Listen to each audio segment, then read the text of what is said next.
자, 탄핵안이 부결된 이후에 여야 상황도 아주 복잡하게 돌아가고 있습니다. 국회에 나가 있는 취재 기자를 연결해서 먼저 현재 상황부터 알아보도록 하겠습니다. 자, 고이동 기자, 한 대표가 오전에 한덕수 총리와 함께 공동 담화문을 발표를 했다는 소식은 저희가 전해드렸었는데 지금은 한 대표 어디에 있습니까? 네, 한동훈 대표는 아직도 당사에 머물며 지도부, 친한계 의원들과 함께 대책 마련에 고심 중인 것으로 전해지고 있습니다. 담화문 발표 이후 당사에는 장동혁, 박정아, 주진우, 박정훈, 배현진 의원 등 친한계 의원들이 속속 모여들기도 했습니다.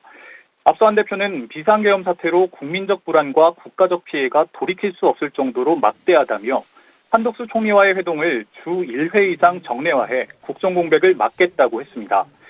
윤 대통령의 조기 퇴진 과정에서 혼란은 없을 거라며 조만간 구체적 방안을 밝히겠다고도 했는데요. 임기 단축 방안을 전제로 질서 있는 퇴진 방식을 놓고 고민이 깊어지는 모습입니다. 야권은 지금 총공세에 나서고 있는 상황이죠? 네, 민주당은 조금 전 5시부터 비상의원총회를 열고 탄핵안 부결에 따른 대응 방안을 논의하고 있습니다. 이재명 대표는 대통령의 권한을 국무총리와 여당 대표가 행사하겠다는 건 또 다른 쿠데타라며 내일 내란 특검법과 김건희 특검법을 발의하겠다고 여당을 압박했습니다. 조국혁신당도 윤 대통령이 홍장원 국정원 1차장에게 여야 정치인을 체포하도록 지시했는지 여부와 명태균 게이트를 포함한 2차 탄핵안을 곧 공개할 방침입니다. 우원식 국회의장은 긴급 기자회견을 열고 총리와 여당 대표가 공동으로 권한을 행사하는 건 명백한 위헌이라고 했습니다. 지금까지 정치부에서 전해드렸습니다. 오늘 오전 여의도 국민의힘 중앙당사에서 국민의 한동훈 대표와 한덕수 국무총리 전국 수습 방안에 대한 대국민 담화를 발표를 했습니다. 자, 이거 먼저 듣고 이야기를 이어가겠습니다. 윤석열 대통령도 국민의 명령에 따라 임기를 포함하여 앞으로의 전국 안정 방안을 당에 일임하겠다고 약속했습니다.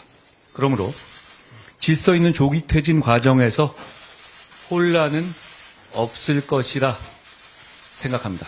대통령이 퇴진 전까지 국무총리가 당과 긴밀히 협의하여 민생과 국정 차질 없이 챙길 것입니다. 지금 무엇보다 중요한 것은 국정에 있어 한치의 공백도 있어서는 안 된다는 사실입니다. 여야 협의를 통한 국회 운영 등으로 경청과 타협, 합리와 조정이 뿌리내리기를 희망합니다.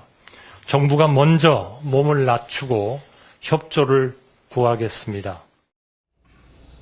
자, 지금 직접 들어보셨습니다만 한동훈 대표가요, 질서 있는 대통령의 조기 퇴진으로 혼란을 막겠다. 국무총리와 당이 긴밀히 협조해서 국정을 차질 없이 챙기겠다. 이렇게 얘기를 했습니다. 먼저 국정 운영을 이게 어떻게 하겠다는 건지 김현주 국민의힘 대변인께서 좀 설명을 먼저 해주셔야 될 것 같아요. 지금 안타깝게도 국정이 거의 올 스톱되는 이런 어려운 국면에 도달한 것이 사실입니다. 그렇기 때문에 최소한의 정상화를 유지하겠다라는 당대표와 또 총리의 고육지책이 아닌가 저는 그렇게 판단을 하고 있습니다. 예. 사실상 이 비상계엄 선포가 이루어진 것이 지난주 화요일 밤이었거든요. 아직 채 일주일이 지나지 않았음에도 한 닷새 정도의 시간이 마치 5달 이상 오랜 세월이 흐른 것처럼 느껴지는 것은 네네. 그만큼 우리 내외상이 심했다라는 것도 될 것이고 국민 여러분들께 그만큼 피해가 갔다는 뜻이기도 할 겁니다. 예. 그렇기 때문에 사실 대통령의 직무를 외교를 포함해서 모두 중지해야 마땅하다고 하는 것이 국민 여러분들의 민심, 눈높이라고 한다면은 네. 질서 있는 조기 퇴진을 해야 하는 것을 당위로 여기면서 하지만 그 시점에 대해서 못 박지는 않았습니다. 그러니까요. 그렇지만 여기에서 이제 주체로 등장할 수 있는 사람이 우리 이제 여당과 지금 정부 그 총리가 이제 대표가 돼서 네. 한치의 오차 없이 국정이 흔들림 없이 이어질 수 있도록 하겠다는 그 다짐을 말씀을 드리는 것이고 네네. 주 1회 정례 회동 등을 이어가면서 예.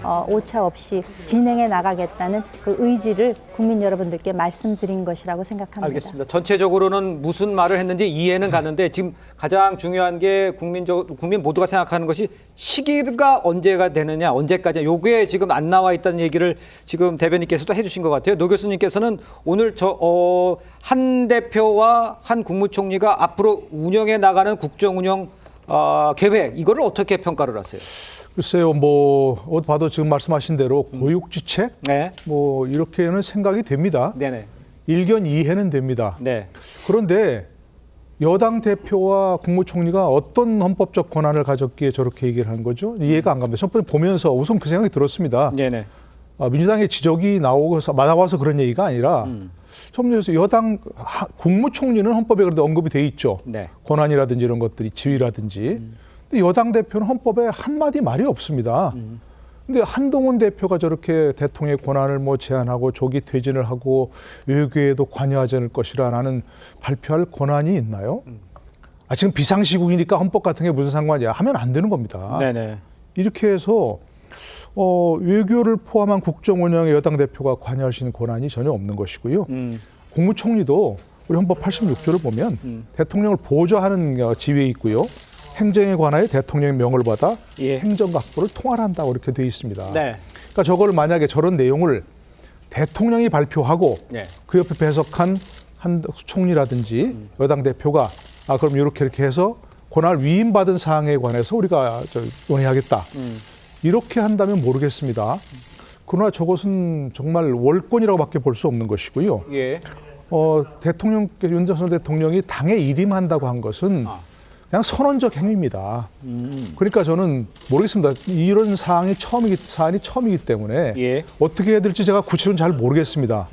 그러나 공식적인 이런 권한 이양이라든지 권한 위임, 대통령의 뭐 명을 받으니까 어떤 그런 공식적인 행위가 있어야만 네네. 한덕수 총리라든지 또 뭐 한동훈 대표 이런 분들은 저렇게 할 수 있는 권한이 생긴다고 보거든요. 네네. 특히 여당 대표는 헌법과 법률에 거의 그 명시적인 근거가 없는 이른바 당정 협의를 통해서 뭔가 자신의 의견을 제시할 수 있을 뿐이지 예. 저렇게 국정의 전변에 나서서 예. 국민을 상대로 발표하고 할 수 있는 그런 권한은 없다. 아. 그러니까 좀 이걸 면밀히 검토해서 알겠습니다. 어떻게 하면 좋을지를 예, 좀 다시 알겠습니다. 한번 확인해서 예, 생각합니다.